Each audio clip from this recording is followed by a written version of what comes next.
All right, perfect. What is up, everybody, and happy Monday. It is your good old boy JR coming to you live from Vegas. That is my buddy next to me, Brandon, coming to you live from Houston, Texas. Brandon, how you doing, man? How was your day? I'm doing good. My day was pretty much getting ready for the rest of this week. Pretty much these next couple picks. So yeah. Nice. Well, I mean, we got a fun one today. We have the Panthers are on the clock. They have the number 6 draft pick. You ready to rock and roll with this team? See how we can help them. See if they'll take our advice. Or you ready? I would hope so, but let's. I will hope not because I'm not a super huge Panther fan. But let's see what they can do. Remember, we're all here. There's no divisions when it comes to this time of year. Yeah, sure. I mean, they can help. I'm just saying, they mess up their draft. They can help. Just saying. Here we go.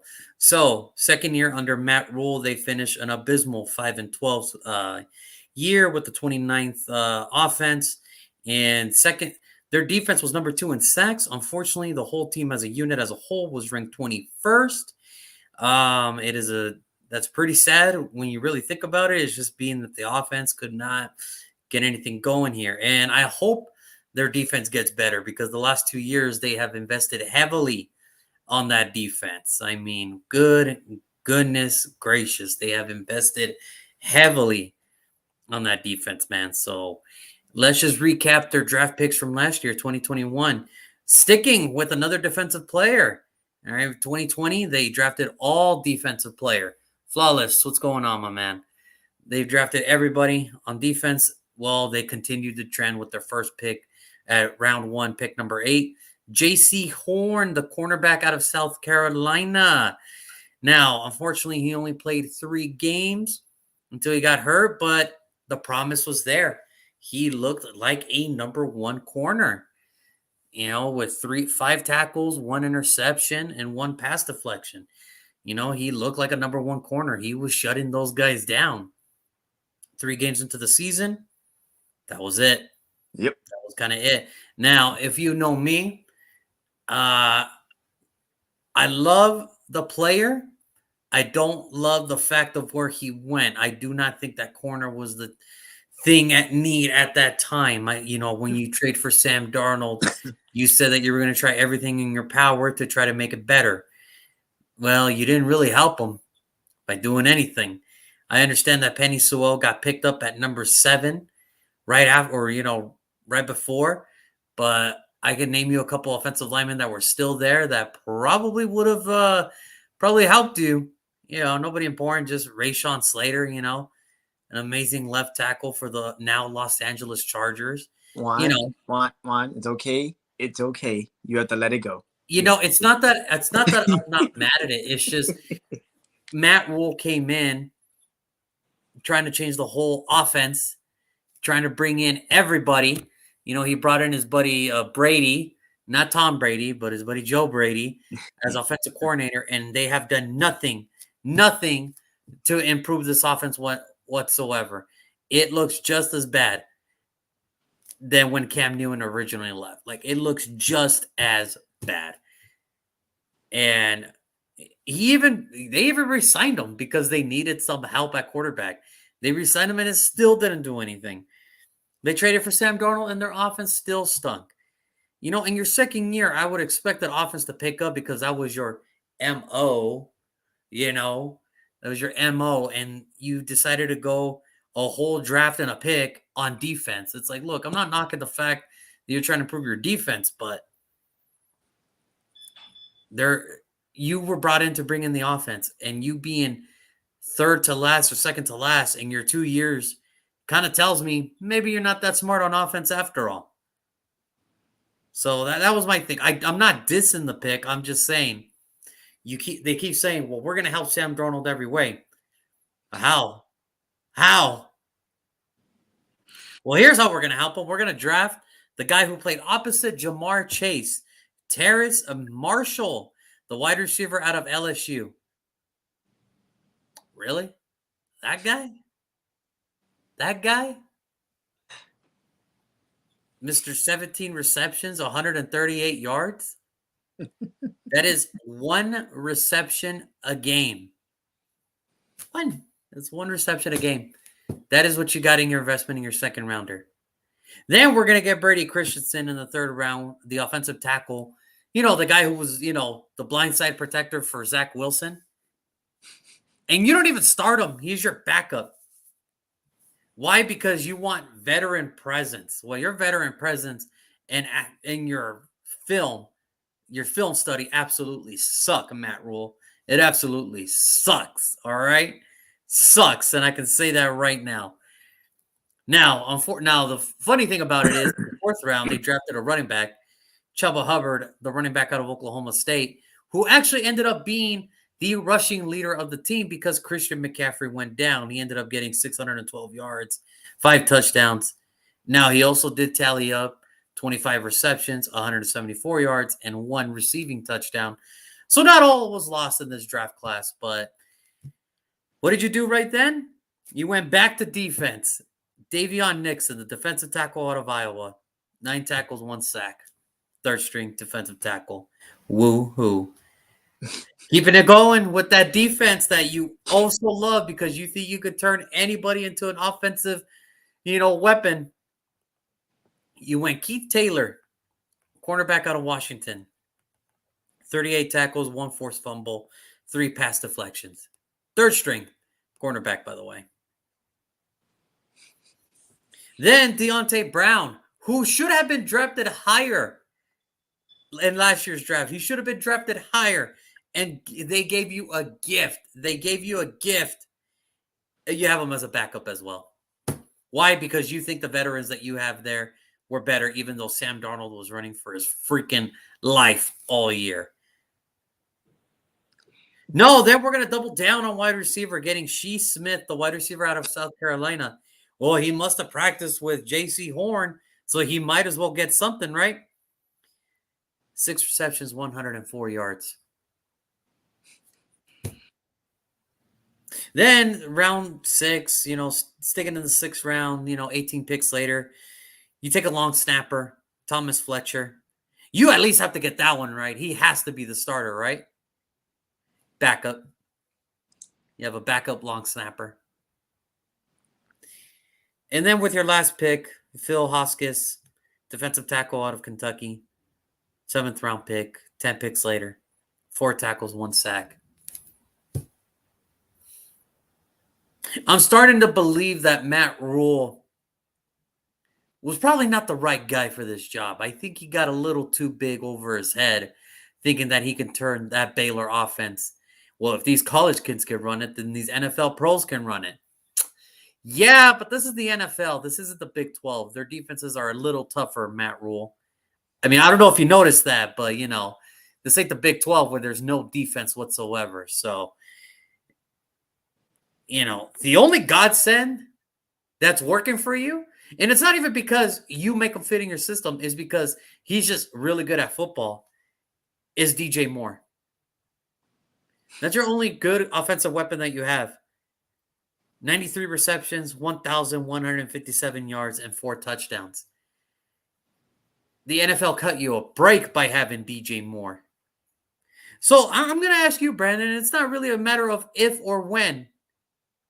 It's a matter of who's going to replace Matt Rhule. Who would you replace Matt Rhule with when they have another abysmal season next year? Urban Meyer. Oh, God. Because I'm starting to believe that Matt Rhule is probably not the right man for this job. I mean, what did he think he was going to do? Listen, don't ask me these questions about the NFC South. Listen, Matt Rhule is as good as of a head coach I've ever seen in Carolina. He is amazing. Don't let him go. He's doing his job the right way. He is. As a Saints fan, I'm sure you agree. Yeah, I'm sure you do. Listen. He had a chance. At Deshaun Watson. Clearly, that didn't go as planned. So it seemed like they were the only team that really got the call and was like, "Yeah, we're not going to Carolina." like clearly they were like completely not on the board. Don't you put that bad juju on Deshaun Watson going to Carolina. Like, don't you ever do that. I don't even want anybody to go to Carolina right now. Not when he's the head coach. If he's still the head coach next year, I don't want any of these college kids to start out their career on a bad foot. Just like you was like, I hope Denver don't let John Elway go because he drafts the most amazing quarterbacks ever in the draft. I'm the same way with Carolina and Atlanta. Don't let these guys go. They know exactly nothing, and it's beautiful to see them flounder under such immense pressure. I mean, I love the fact that John Elway, we'll get to Denver later, but I love the fact that John Elway said, you know what?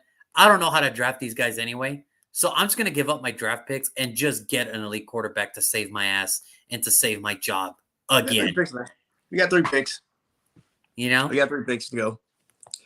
Yeah, it's like I'm so like I think that's John Elway. I think at this point John Elway's like, look, I don't know how to evaluate, so I'm just going to take the best disgruntled elite quarterback that's in the market and save my ass and get me another 5-year extension for more shitty draft picks. And then the next elite quarterback, when he's disgruntled, I'll take him too.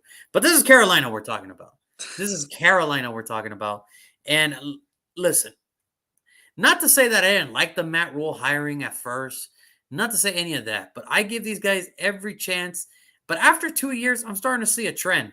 I'm starting to see that he doesn't know how to coach an offense, which is really sad because that was his MO in Baylor. And it's like, dude, really? It's just like you just said. It's freaking the Big 12. Name me a defense from the Big 12 you're afraid of.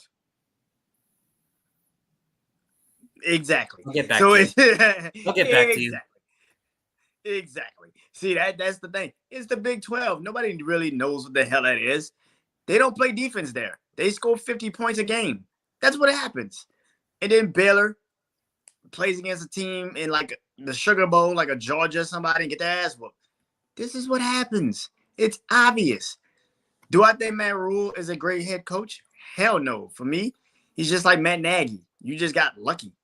It was a job opening, and you got lucky to fit the part. That's all it was. And I don't feel like, listen, I think Carolina, they need a lot of help in a lot of positions. Defensively, they got great pass rush, but everything else, It's just, to me, it's just. And also, yes, DJ Moore is a great wide receiver, but your offense is ran through Christian McCaffrey, and that's a problem. Yeah, no, I get it. And, I get it because, and I've always said this, I've never have a team. I never have a problem with the team that wants to run it through one guy. And that's fine, because it's professionals. That's what you guys do. But if he's not there, then I don't feel sorry for you guys at all. Hey, Michael, how you doing, man? Good to see you. But yeah, with the Carolina Panthers, it's either Christian McCaffrey's playing and you guys have a chance of winning, or he's not playing, and I have no hope in this team. I have no hope on this Carolina Panthers, and that's sad because you don't want to get to a point like, okay, our team runs through this one dude, and listen, I'm not mad at Sam Darnold for the terrible play he did. I'm mad at the fact that Matt Rhule made the trade. The general managers made the trade, and they're like, we're going to do everything in our power to help this man. So you didn't get one of the best offensive linemen in the first round. You decided to draft the guy play opposite of Jamar Chase because you thought, well, they're the same type of caliber style, so it's got to work. No, it doesn't. Jamar Chase and Terrace Marshall, it's like, do you want filet mignon or do you want meatloaf surprise in elementary school in the middle of Louisiana? That's the difference. That's the difference between those two. So that's good. That's shit. All right. That's Terrace Marshall. All right. Then you drafted 2 linemen, by the way. 2 linemen that, by the way, should have gone higher than expected. Brady Christensen should have gone higher. Maybe not first, but at least mid-second. You got him in the 3rd. And what did you say? Nah. I got Cameron Irving as my left tackle. Let's do it. Good God. What? You got what? No. Then it gets better in the 6th round. You get Deontay Brown, who, by the way, the offensive guard from Alabama from last year, should have gone higher. 3rd, 4th. But no, you get him in the 6th. That was a godsend gift. And what did you say? Nah. Pat Iflin is my starting left guard. If anybody can tell me who Pat Iflin is without Googling it, I will seriously give you all the major props in the world. If anybody knows who Pat Eflin is, like if they want to, without even Googling it, props to you, man, because you're just like me. You love this game too much. All right? That's how you know. That's when you know that maybe Matt Rhule is just way over his freaking head. But I regress. All right? Listen. The offense, listen, man. Chuba Hubbard is an amazing backup to Christian McCaffrey. DJ Moore is an amazing wide receiver. And Sam Darnold's on his last leg. This has to be Sam Darnold's last leg. But let's talk about the one positive about this team. Defense, man. It's that defense. That defense can get after the quarterback.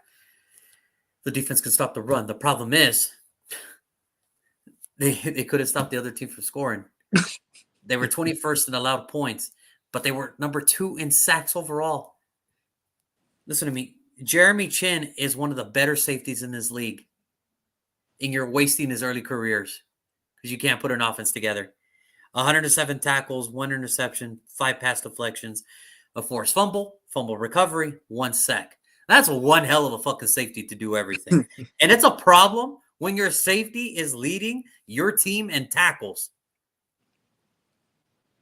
It's a problem. Shaq Thompson, Dante Jackson, and Stephon Gilmore, which, by the way, Stephon Gilmore didn't even join the team until after Horn got injured. They each led the team with interceptions with two apiece. So turnovers isn't a problem. Sacking isn't a problem. You just can't stop. You just can't do the one thing. You can't stop teams from scoring on you. Why? Because your offense screws it up for you. It's hard to be the number 2. Understand the moronic thing about this. They were number 2 in sacks. But 21st overall, because why? Their offense kept going 3 and out. And Hassan Riddick, who finally has lived up to his first round potential, 11 sacks. 11! It's not the defense, ladies and gentlemen. The defense of the Carolina Panthers is really, really great. It's really, really, really great. But when that offense, and yes, thank you, Michael. One of the offense was the worst time of possession team in all of the freaking league. It was like if you played the Carolina Panthers last year, you were guaranteed a 3 and out if you were the opposing defense every single time you stepped on the field. Put it this way, it was a celebration in Carolina if they had more than 16 minutes of time of possession. It was a freaking celebration, man. Freaking great. And why? Because Matt Rhule can't coach an offense better than Urban Meyer can coach a whole team. Good guy. And now here's the problem with Carolina. Look at the names that left. Understand the names that left. Hassan Reddick, your sack leader, he said, I'm going to go home and I'm going to go to Philadelphia. At least I know their offense can be balanced, all right? Their promise on offense can be fixed. I just got to help out the defensive side.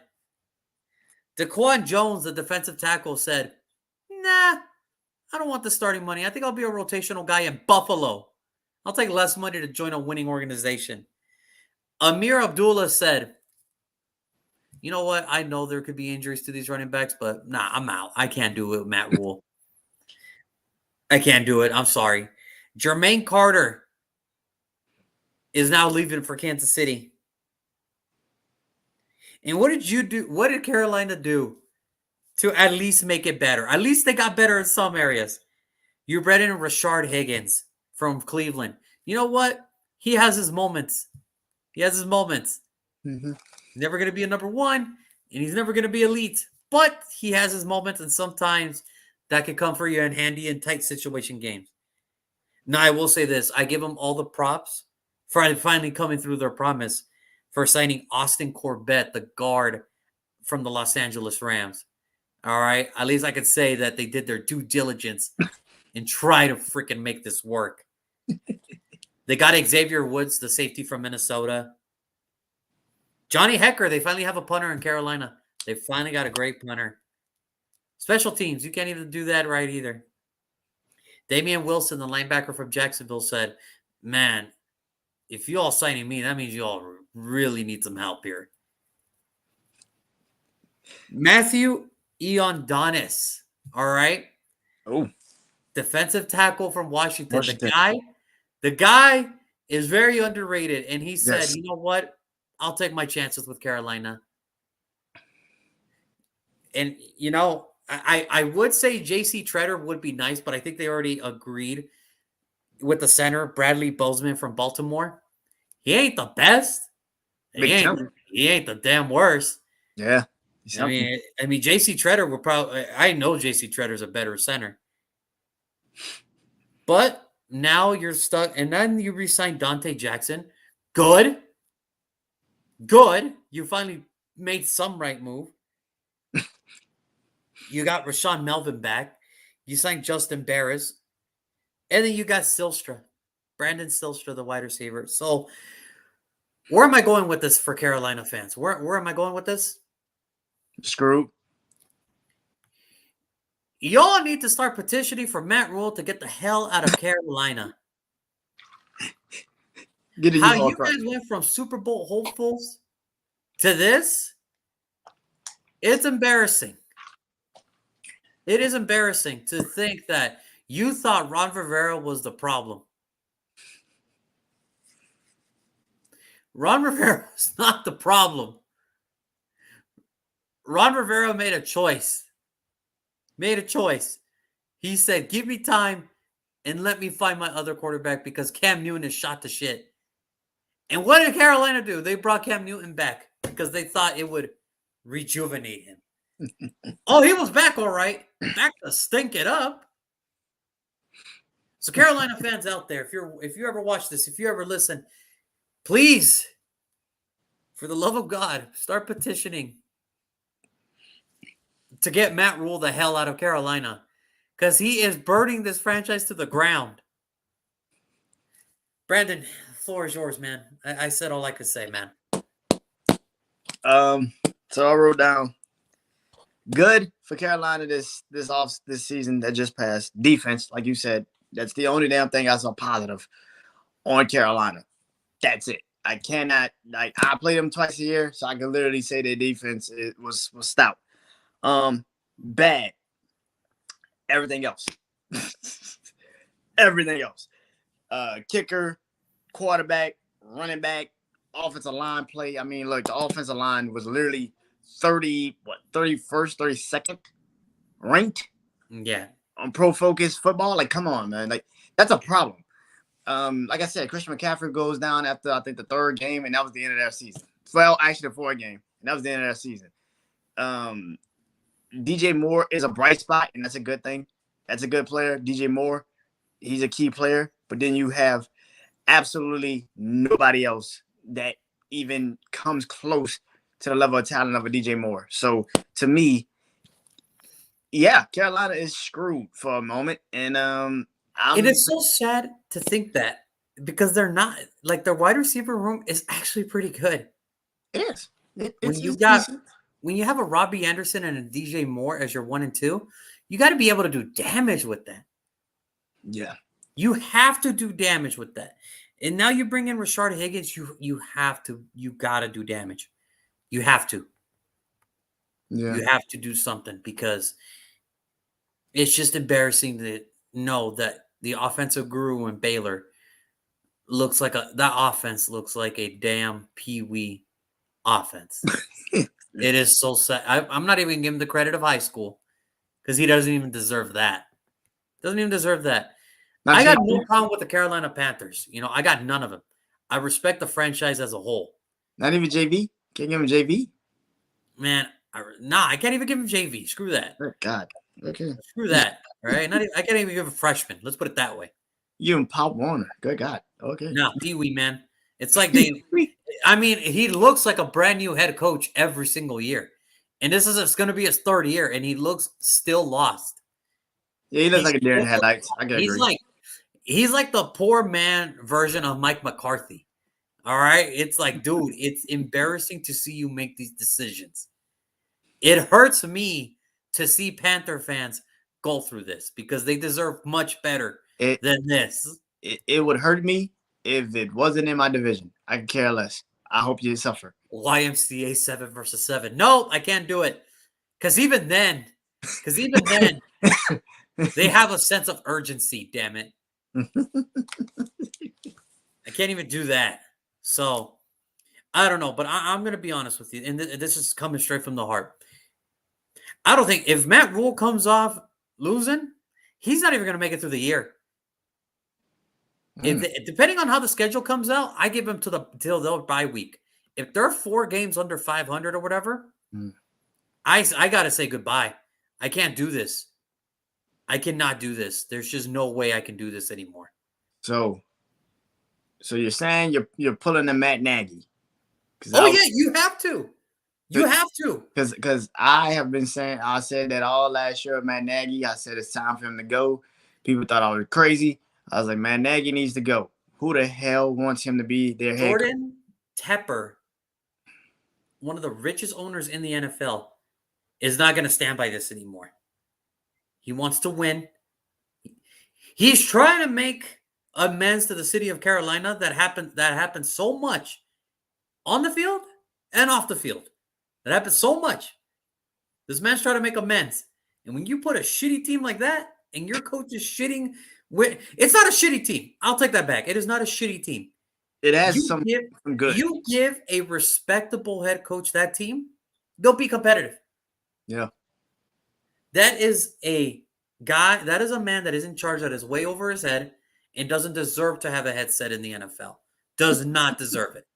Nope. Like you said, an opening happened. He felt good about it. They said Ron Rivera was the problem. I look at Ron Rivera in his first year. Damn, they won the division. I look at the second year. Unfortunately, they had injuries. But you know what the sad part about it is? I'm not even going to count them out that they could win the division next year. Because I think they can. I think they can. That's messed up. This how bad Carolina was with that decision. You took Cam Newton over Ron Rivera. Ron Rivera, yeah. You took him over Ron Rivera. Cam Newton looks like a shell of himself. And Ron Rivera, his first year in Washington, took Tyler Heineke to the freaking playoffs and almost beat at that moment, the Super Bowl champion, the Tampa Bay Buccaneers. Almost beat him. At Tampa Bay, by the way. Clearly. Or no, Washington. Yep, Washington. Yeah, it was Washington. But clearly, Tyler Heineke, who never played a football down at that time in his life, he almost beat Tom Brady. Think about that for a second. That whole playoff run. Tampa Bay only had one game they kind of like really struggled in. That was the game. He almost beat Tom Brady with a freaking third-string quarterback that nobody knew of from American football, from the Arena Football League. Can we just give that man his credit? The man deserves all the credit. And we'll get to Washington later. But I'm just saying this. I'm just saying it from the aspect of this. We got to wait till the schedule comes out, obviously. But let's say their bye week is week, I don't know, 6. And let's say they're 2-4 or 1-5. That man should have been fired the second they lost 3. They're 0-3 or something. Because I can't. Nope, it's just not going to ride with me anymore. If I'm Jordan Tepper, it ain't going to ride with me anymore. I'm looking for a respectable name this time. I'm starting to get to the point where, and I got to go with this too, because I can't draft for Saquon and I can't draft for Ezekiel and not draft for Christian McCaffrey. Like, you are their offense. You get injured too damn much. Yeah, it's the O-line. We can say it's O-line because the O-line just isn't good. Okay, cool. But for you to be considered one of the best running backs in the league, but you can't stay on the field for 3 games. That's a problem for me. I get it, and I truly believe that. And I'm gonna say this: if Chuba Hubbard comes out this year and has any effect on that offense when Christian McCaffrey is either playing or not playing, you need to trade Christian McCaffrey, and it's not even a joke. Get rid of him. It's over. I get it, and I think that'll be a hard decision to come if that bridge were to be crossed. But if Christian McCaffrey if Chuba Hubbard looks like Tony Pollard this year for Dallas, the writing's on the wall. Get rid of the goddamn man. Get some picks. You already said you were open to trading them. Now it's kind of like you gotta trade them. It's not even a question. Yeah, no, you're right. You're right, but I get it. I think this is a tough deal because really, I think what it is with the Panthers, it's like they want to believe in Matt Rhule, but the problem is, it's like, dude, you're getting in your own way. Your personnel decisions are getting you in your own way. Matt Rhule is starting to have the Bill O'Brien effect, where I don't know if he's truly the general manager of the Carolina Panthers in a sense, but the decisions he's making seems like he's the GM because it's stupid decisions. The thing is about this, I will say this: I would love to grade the general manager, but I can't because he's not putting in the players that we think should start, and it's like, dude, what? Like, what? Which makes me think. But you also are, if you're a general manager, you and your head coach have to be on the same page to draft any of these players. And if you're going to say we're going to give Sam Darnold all these opportunities, but then you draft damn near an entire draft of defensive players and really no offensive players that can really help Sam Darnold, are you really giving this man a chance to actually succeed? I mean, really think about this, Brandon, and really think about this. Well, and then that's another thing, too, that we'll bring up. Thanks, Michael. Terrace Marshall was their first offensive choice in a draft since 2020. No, I'm sorry. 2019. 2019. I'm sorry. Because in 2020, they went all defense. Their last offensive choice was in 2019 up until Terrace Marshall. How do you expect anybody to succeed with that? Matt, you don't. That's I don't know. Nobody expects you. I don't even expect anybody. You could bring Vince Lombardi back from the dead, and he wouldn't even know what to do with this offense. You could bring Bill Walsh. You could bring any of these legendary coaches, and they wouldn't even know what to do with this offense because it's so messed up. Yeah. It is so fressed up. And then another thing that Michael did bring up, I think the problem with the McCaffrey trade, the only way I see that happening is McCaffrey, 1, would have to sign off on it, and 2, he knows he would have to restructure that team, that deal with that new team. He would be like, all right, I will take account, but it's going to be with this team. And I think that's what would happen. And if it happens, then there's teams out there will actually take Christian McCaffrey. He just might not be the number 1 guy right now because he's too damn fragile. But other than that, they will take him. I think, hell. Well, think of it like this. If the Rams, is a situation where the Rams could be like, you know what?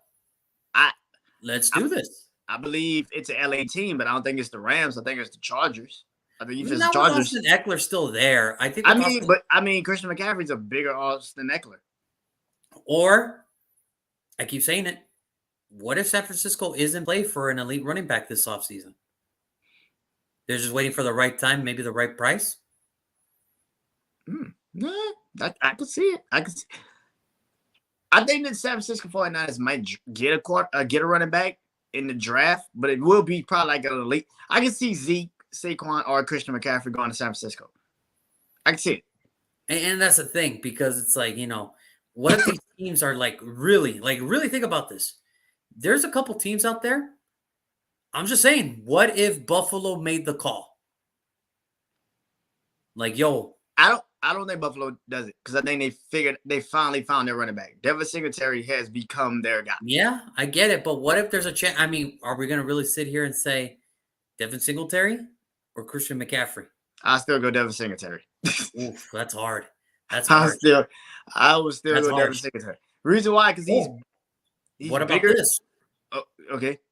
What about a team that feels like they're a piece away, but maybe they just need that little umph to get over? Maybe they're ready to win a Super Bowl now, but they just need a little umph to get over the Arizona Cardinals. Don't you think they would love a running back like Christian McCaffrey to take the pressure off Kyler Murray and DeAndre Hopkins? Hmm. Maybe, I don't know. That's an interesting one. I mean, Arizona, yeah, but then but then it kind of brings it to the conversation. If Christian goes down, Kyler Murray goes down, which like we act like those guys don't get injured, or DeAndre Hopkins getting hurt. Now you're back in the same goddamn position you've always been But I'm in. just saying, I mean, because remember, in football, it's all about alleviating pressure. Yeah. And sometimes, I mean, listen, you don't think the Rams would be like, you know what? F them picks, F them third rounders. I'll give you all my third rounders for Christian McCaffrey right now, and I'll take on his contract. You don't think that's a possibility? I I I can mean, see I can see it. I can see it. don't you think San Francisco's like, you know what? I like my running back group, but we can always be better. What if we add a Christian McCaffrey? And we know they like to split carries, so it's not like he would have to worry about getting hurt. I if Bill Belichick actually wants to get just a one running back, I can see New England saying let's go get What if, Christian yeah, what if that's McCaffrey. the next combination? What if it's the Mac Jones handing it off to McCaffrey or passing it to me? I mean, I can see it. put it That's this way. what's it. We're not saying that McCaffrey is washed. We're just saying what would be the best situation for him because Carolina's never going to do anything with him except pay him. He's going to get his money. So I'm just saying, there's a lot of teams out there, and maybe if the price is right on draft day, maybe we see a trade. Just throwing it out there. Just throwing it out there. I'm just thinking for the betterment of the man. Okay? Not the team, the man. Yeah. Okay, so we'll see. But other than that, Brandon, it is time for our sixth selection. Here we go. So, Brandon, it is April 28th, and it's roughly around 7 o'clock, let's say around this time in a month due time when the Panthers are on the clock. Brandon, what is the name that the commissioner of the NFL is going to read on that card? The sixth overall pick for this year's NFL draft, the Carolina Panthers select Evan Neal, Alabama offensive lineman. He fits that damn team like a glove. He fits that whole team like a glove. They need offensive line help like yesterday. Mm-hmm. Like I said, they were ranked 31st, 32nd offensive line play. And like you said yesterday when you drafted him for the Giants, he could play right. He could play right guard. He could play right tackle. He even play left tackle. They need so many things that he fits that O line. Like he fits it. And I think that, like you said, Austin Colbert is now there. They have people there. They just now got to figure out how to do it. And if they could get an Evan Neal, if he falls that way, you're telling me they're not going to try to get him? Yeah. And right then and there, you just help Sam Darnold, in a sense. Because now he's got a stable offensive line.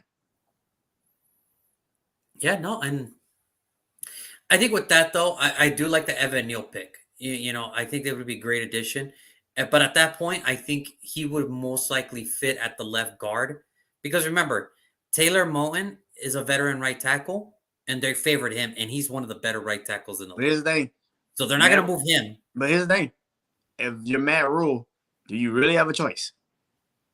You kind of do. You kind of do. Because at that point, if you take him away and the offensive line still stinks and you're paying Taylor Moton that type of money and he's on the bench, Carolina fans are going to be asking for your head last game of the preseason. I think at that point he would fit better with them at left guard, which would already be an improvement in itself. Into Okay? itself. In itself would already be an improvement in itself. So I like the Evan Neal pick. And like I mentioned, at that point, this will kind of be the offensive line if Brandon's picks were to go if the pick were to go his way. Cameron Irving at left tackle, Evan Neal at the left guard, or whoever, Brady Christensen, whoever wins that competition. Evan Neal at the left guard, Bradley Bozeman at the center, Austin Corbett at right guard, and Taylor Moen at the right tackle. At that point, that's already way better than what they had last year. That's like years ahead of what they had last year. Okay. It's just a better ahead. All right. Not to say that Matt Paradis was a terrible center, but his play dipped the second he left Denver. And that could be the Matt Rhule effect. Maybe it just didn't fit. Maybe it just didn't work out the way they thought. But we'll see. For me, with the sixth pick in the 2022 NFL draft, the Carolina Panthers, I'm going to go with an offensive lineman as well. Charles Cross, the offensive tackle out of Mississippi State. Yeah, man, look, man, I just cannot see another year of Cameron Irvin being the left tackle. And if you're not going to play Brady Christensen, then we're going to force you to take the left tackle and you're going to plug him in right away because Jordan Tepper is going to not play that shit anymore.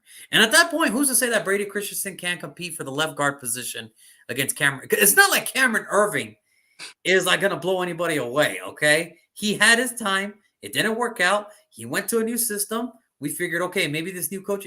Nah, dude, it's not the scheme. It's just maybe he's just a solid halfway good offensive line. And that happens. What if, like, if they do draft Evan Neal, what if they move Mosley to the left tackle and let Evan Neal play right tackle? Then fine. But you're not gonna tell me you drafted Brady Christensen in the third round not to get any playing time? Maybe Deontay Brown, I kind of understand now because at this point, if it were to fall this way, whether it's Charles Cross or Evan Neal, then Deontay Brown's just going to be like, you know what? I'm just going to be a backup here for like 4 years, and then I'll find another team down the road. Hey, it can happen. But for me, it goes like this. For Charles Cross, I mean, the first thing that pops up to me is explosiveness. Like if you look at his tape, if you just look at his tape in general, it's just explosive. And that kind of goes with his broad jump, 11 inches, 2 feet. I mean, the dude just has power in those legs, and he's got hands and strength of an ox that once he holds on to you and he pushes you back, you're not going to move forward. You're not. He's just that strong of a dude. You know, not a lot of accolades. I mean, you know, he wasn't really – he's one of the better tackles in this draft, but because he played in the SEC, Mississippi State really doesn't get a lot of love down there. Which is why I think they should move to the Big 12 because then we would actually say like, oh, man, maybe these guys, you know, maybe they'll play better. But anyway, you know, 2021 was his best year. He got the Kent Hall Trophy. And for the people that don't know about the Kent Hall Trophy, it's given to the best offensive lineman in the state of Mississippi in college. And a lot of great players have won that trophy. Laramie Tunsil, Gabe Jackson. All right. Really good offensive lineman that had really good years in the NFL. So it's like, you know, if you win this trophy, it's kind of saying, hey, he's the more ready offensive lineman in the NFL in the state of Mississippi. So you might want to take a look at him. And then first team, you know, SEC. Now, the only thing that does kind of scare me with this pick, one, he's only a sophomore. He was supposed to be a junior, but because he got redshirted twice, he's eligible for the draft. So he's only going to be 22 when the season starts. So he's still kind of growing into his body. But the way I see it, they said the same thing about this guy, and he's been doing great ever since. And this is the only guy that I can kind of compare him to. A leaner, stronger Tristan Wirfs. That's what he is. He's a just a leaner Tristan Wirfs. And at 6'5", 310, you plug him in at that left tackle spot at that point, you cannot fail if you're Matt Rhule. Because at that point, general manager did everything he can to get you an offensive line, which was a focal point of this team, which is a big need of this team. You cannot fail. If you fail this, if I'm telling you this right now, whether it's Evan Neal, whether it's Charles Cross, it has to be offensive lineman. Yeah. It has to be offensive lineman, because if you go out there and by your bye week, you're like 4 games, hell, I'll even get to say 3 games under 500, depending on where it's at. Your ass is fired during bye week.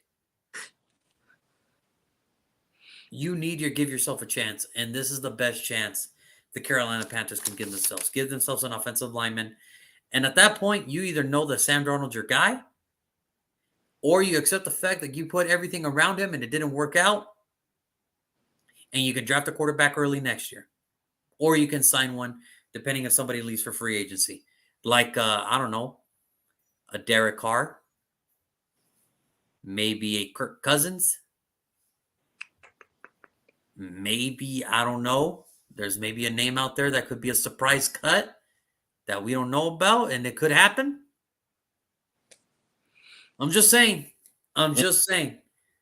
So, yeah, for Carolina, the focus point today, offensive line. Matt Rhule. Really.